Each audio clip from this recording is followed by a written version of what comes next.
The checkbook sat open on the dining table between my parents. Mom's hand moved across the page in smooth strokes while Dad nodded beside her. I walked closer, curious about what they were signing. The room smelled like burnt coffee and the roses Melanie had picked for her bouquet samples. My sister twirled near the window in her wedding dress, the fabric catching afternoon light. I thought they were paying the caterer until I saw my name printed at the top of the transfer slip. College fund transfer to Burke wedding account. My chest tightened. I read it again, hoping I'd misunderstood, but the numbers were clear. Every dollar my grandparents had saved for my education was being moved into an account for Melanie's wedding. "Wait," I whispered, my voice barely carrying across the room. "That's my college money." Mom looked up with that patient smile she used when explaining why I couldn't have something I wanted. "Sweetheart, you'll understand when you're older. Family comes first." The words hit me like cold water. Dad set down his pen and sighed the way he did when I disappointed him. "You weren't even accepted anywhere yet, Anna. Don't be dramatic about this." His tone suggested the conversation was already over. Melanie stopped twirling and turned toward me, her dress rustling. She adjusted the veil pinned to her hair and laughed softly. "You'll get over it. I'm only getting married once." The casualness in her voice stung worse than anything else. I looked at the three of them standing together, united in their decision.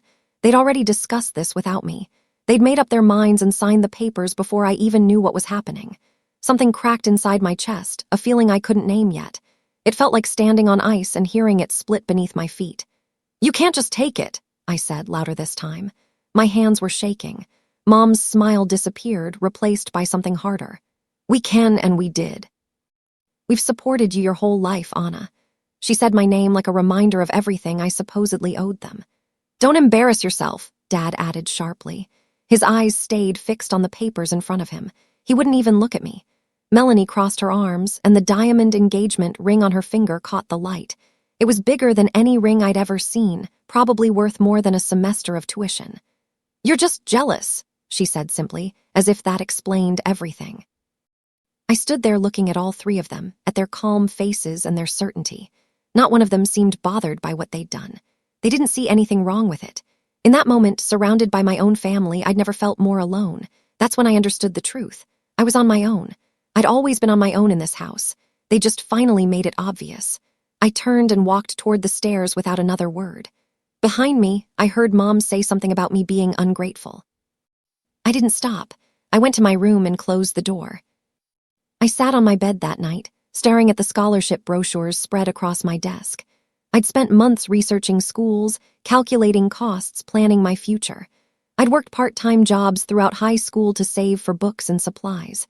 My grades were good enough for scholarships, but they wouldn't cover everything.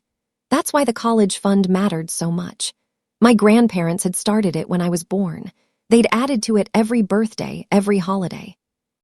It wasn't a fortune, but it was enough to make college possible. And now it was gone, transferred away for champagne fountains and string quartets and a dress Melanie would wear once. My name is Anna Burke, and this is how the family who stole my future ended up losing everything to me. But that night, sitting in my childhood bedroom with my dreams dissolving around me, I didn't know that yet. I only knew that something fundamental had broken, and there was no fixing it. It wasn't always like this. When I was younger, I thought we were normal. We lived in a decent neighborhood, had family dinners most nights, took summer vacations to the lake. Mom worked part-time as a receptionist. Dad ran a small investment firm. We weren't rich, but we weren't struggling either. Melanie and I shared a bathroom and fought over clothes like normal sisters. But looking back now, I could see the pattern I'd missed then. Melanie always got the spotlight. Beauty pageants when she was 6. Dance recitals every spring. Voice lessons, modeling classes, endless praise for every small achievement.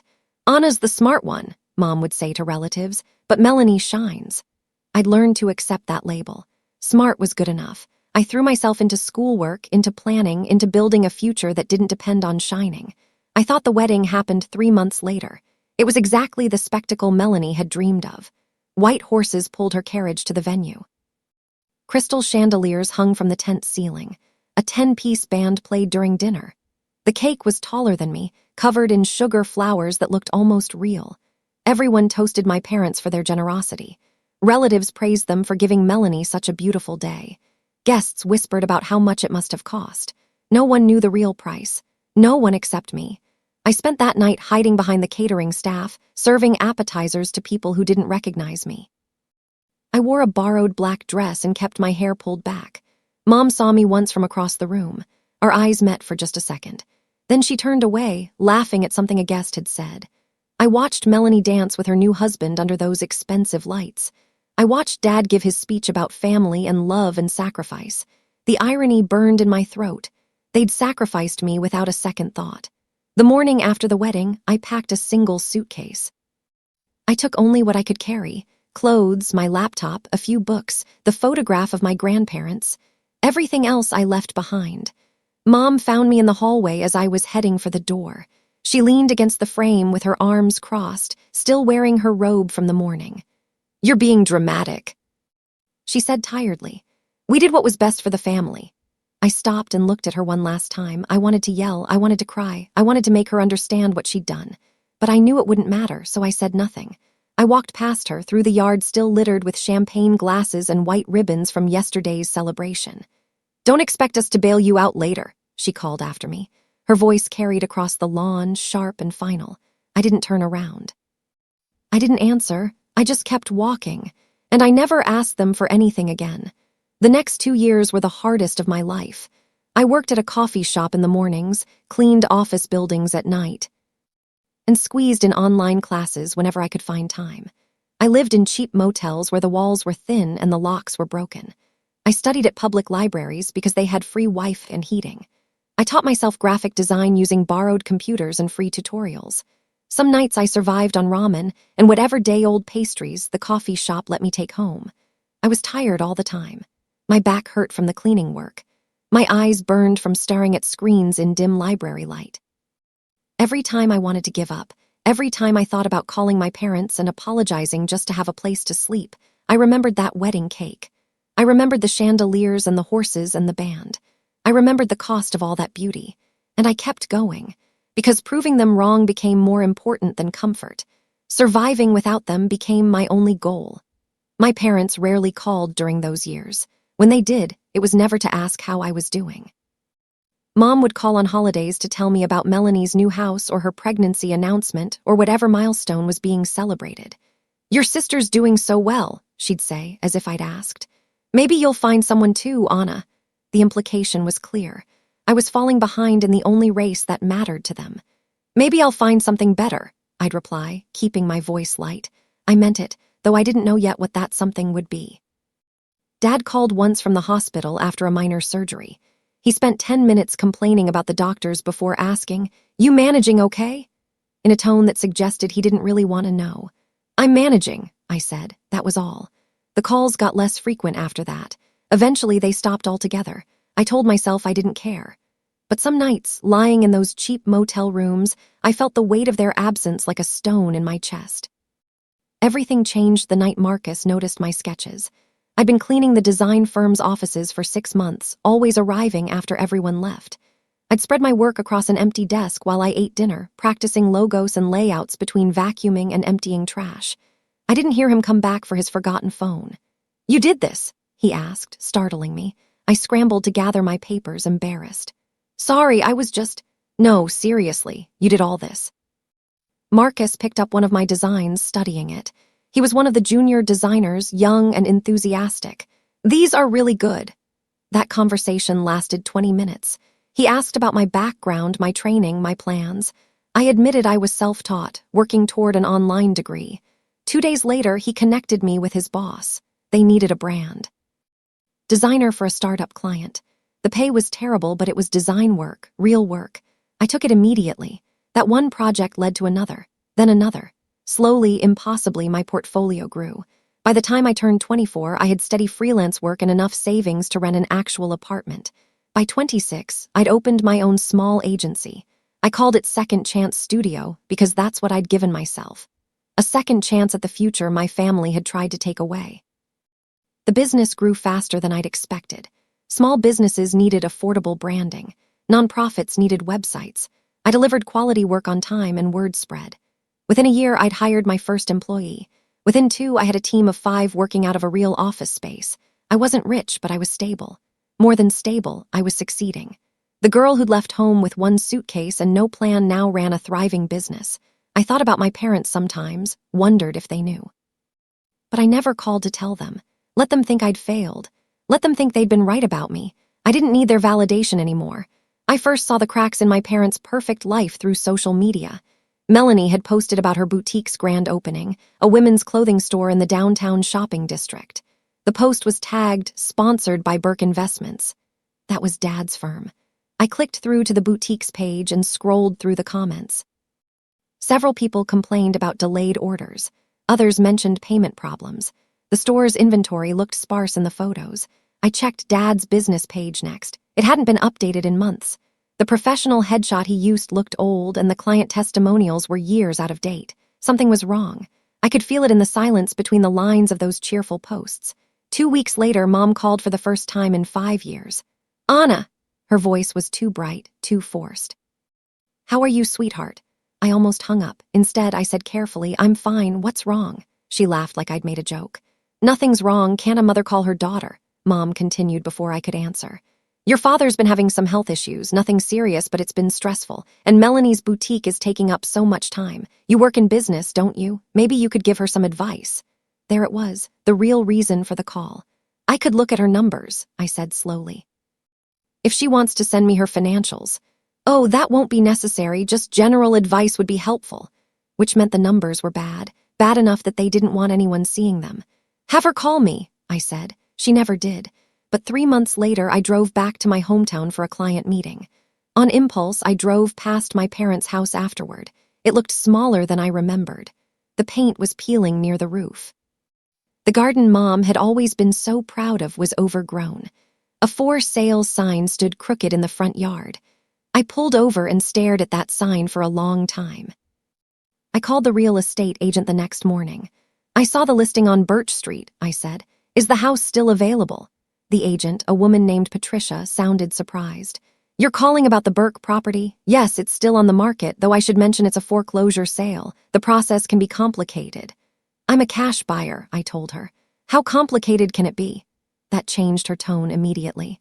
Cash buyers were gold in foreclosure situations. She explained the process, the timeline, the asking price. The number she quoted was less than what my parents had taken from my college fund 10 years ago. The irony wasn't lost on me. "Send me the paperwork," I said. I hired a lawyer to handle the details and kept my name off everything I could. The offer went through a holding company I'd set up years ago for tax purposes. My parents would never know who was buying their house. Not until the papers were signed and the keys changed hands. Not until it was too late. The sale moved quickly. Foreclosures usually did when cash was involved.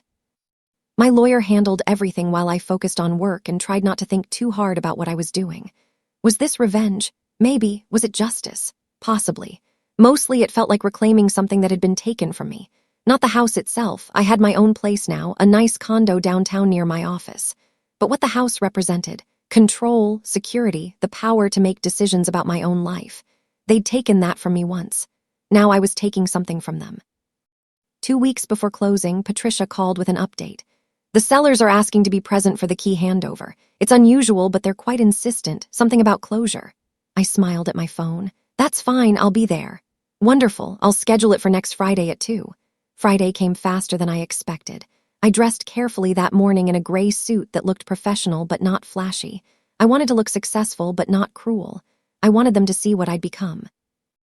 I arrived at the house 5 minutes early. Patricia was already there, organizing paperwork on the hood of her car. "Ms. Burke," she called when she saw me. "We're just waiting for the previous owners. They should be here any moment." I nodded and waited, my heart beating faster than I wanted to admit. A familiar car pulled into the driveway. Dad was driving. Mom sat in the passenger seat. They both looked older, tired. Dad had more gray in his hair. Mom's face had new lines around her mouth. They got out slowly, like people who'd been carrying heavy things for too long. Patricia stepped forward with her professional smile. "Mr. and Mrs. Burke, thank you for coming. This is the buyer, Ms. Anna." Mom's voice cracked on my name. Her face went completely white. Dad froze halfway up the walkway. Behind them, Melanie's car pulled up. Of course she'd come too. Of course she couldn't let them face this alone. She got out and stopped when she saw me. "What is she doing here?" Patricia looked confused, glancing between us. "You know each other."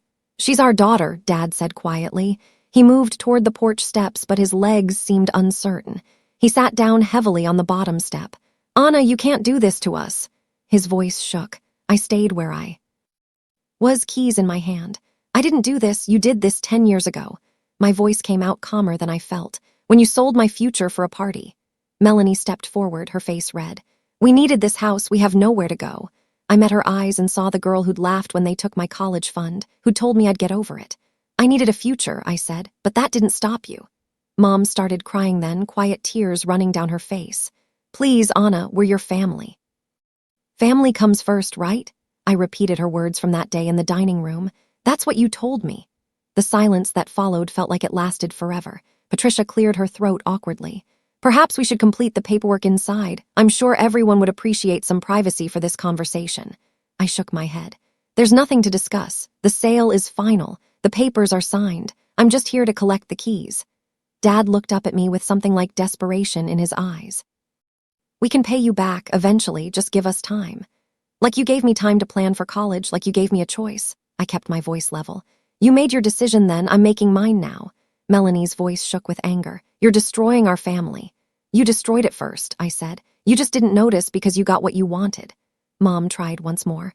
Anna, please, we made a mistake, we should have. You should have thought about that before you signed that transfer slip. I turned to Patricia. Can we finish this? She nodded and handed me the final documents. I signed them on the hood of her car while my family watched in silence. When Patricia handed me the keys, they were warm from her pocket. My parents moved out over the next 2 days. I stayed at my condo and let them pack without me watching. I didn't need to be there for that. On the 3rd day, I drove over to check the house. They'd taken most of their furniture but left some things behind. Random items they couldn't fit in whatever smaller place they'd found. Mom's reading chair. The dining table where they'd signed away my future. Dad's desk from his home office. I hired someone to haul it all away. I didn't want their furniture in my house. I wanted clean walls and empty rooms and a fresh start. The first night I spent there alone, I walked through every room slowly. The house felt different without them in it. Smaller somehow. Less powerful. I stood in what used to be my bedroom. They turned it into storage years ago, but I could still see the nail holes where my posters had hung. This was the room where I'd cried myself to sleep after they took my college money. The room where I'd packed that single suitcase and walked away. I found the old checkbook in a desk drawer they'd left behind. It was buried under expired coupons and old utility bills. I flipped through the pages until I found it, the transfer slip from 10 years ago. My name was still there, crossed out in my mother's handwriting. College fund transfer to Burke wedding account. I stared at it for a long time. Then I carried it downstairs to the fireplace. I'd had the chimney cleaned earlier that week, knowing I'd want a fire eventually. I crumpled the checkbook and laid it in the fireplace with some kindling. The match caught easily. The paper burned fast, the edges curling and blackening. The ink of my crossed-out name disappeared into ash. I watched until there was nothing left but smoke and memories. My anger went with it. Not all of it, I don't think anger like that ever completely disappears. But enough of it, enough that I could breathe easier. Enough that I could sleep in this house without ghosts. 3 months passed before Melanie showed up. I was painting the living room when I heard the knock. I opened the door to find her standing on the porch, thinner than I remembered. She wasn't wearing her wedding ring anymore. Can I come in? She asked. I almost said no. Instead, I stepped back and let her pass. She looked around at the white walls, the new furniture, the changes I'd made. It looks different, she said quietly. Good different. I didn't respond. I just waited for her to say whatever she'd come to say. Finally, she turned to face me. You won, okay? You proved your point. But Mom and Dad are miserable. They're living in a tiny apartment and Dad's business is basically gone. Are you happy now? I set down my paintbrush and wiped my hands on a rag. I'm not happy they're miserable. I'm happy I'm free. She shook her head. You're cold, Anna. You've always been cold. No, I said. I'm healed. There's a difference. Melanie started crying then. Real tears. Not the pretty ones she used to cry when she wanted something. I didn't know, she whispered. Didn't know what? How much it hurt you. I thought you'd just go to a cheaper school or get more scholarships. I didn't think. She trailed off. I wanted to believe her. Part of me wanted to hug my sister and tell her it was okay. But the larger part of me remembered her laughing when I protested. Remembered her saying I'd get over it. Remembered watching her dance at that expensive wedding while I hid behind the catering staff. You didn't think because you didn't care enough to think, I said quietly. You got what you wanted, and that was all that mattered. I'm sorry. Her voice was small. I know that doesn't fix anything, but I'm sorry. I nodded. Thank you for saying that. I mean it. Can we fix this, us? She asked. I looked at my sister, really looked at her. I saw the little girl I'd shared a room with. But I also saw the woman who'd stood by while our parents destroyed my future. I don't know, I said honestly. Maybe someday, but not today. She left a few minutes later. I watched her car disappear down the street and wondered if I'd see her again. Part of me hoped I would eventually, but I wasn't ready yet. I still had work to do on myself, on this house, on building the life I deserved. I spent the next few months renovating. I painted every wall white, erasing the colors my mother had chosen. I tore out the old dining table and replaced it with a simple desk where I could work. I planted a garden in the backyard, something that was mine from seed to bloom. The neighbors talked. I heard them sometimes when I was outside working in the garden. Some called it revenge. Some called it justice. Some just shook their heads and minded their own business. I didn't care what they called it. I knew what it was. It was reclaiming my space in a world that had tried to erase me. It was proving that I could survive without the people who were supposed to love me. It was building something beautiful from something broken. 6 months after buying the house, a letter arrived from Mom. The handwriting on the envelope was shaky. Inside was a single page, the words slightly smudged like she'd cried while writing it. Anna, we didn't realize what we were taking from you. We thought we were making the best choice for the family. We were wrong. We should have protected your future instead of sacrificing it. I don't expect you to forgive us. I'm not sure I'd forgive us if I were you, but I wanted you to know that we're sorry. We're proud of who you've become, even though we had nothing to do with it. Maybe especially because we had nothing to do with it. Love, Mom. I read it 3 times. Then I folded it carefully and placed it in a box I kept in the closet. The box was labeled Past in black marker. I didn't write back.